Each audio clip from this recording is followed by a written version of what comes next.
તમારી દાદીમાને કદાચ ખબર હોય એવી કે વાત છે જે તમને ન ખબર હોય.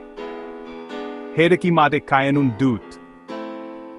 સાચે જ આ જૂની રીત વિશે વધુ લોકો કેમ વાત નથી કરતા? તો ચાલો જાણીએ આના વિશે.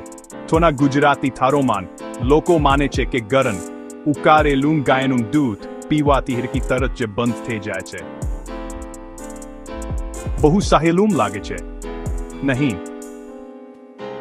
વિચાર એવો છે કે ગરમ દૂધ તમારા ગળાને આરામ આપે છે અને હેડકીના સ્નાયુઓને શાંત પાડે છે.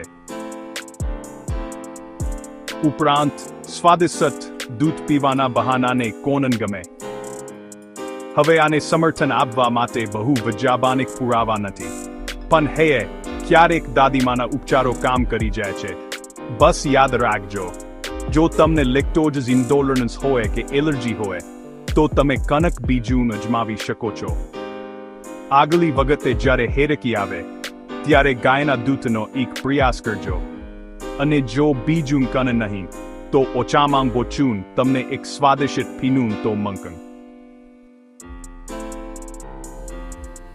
આ અજમાવી જુઓ અને અમને જણાવો શું તે તમારા માટે કામ કરે છે.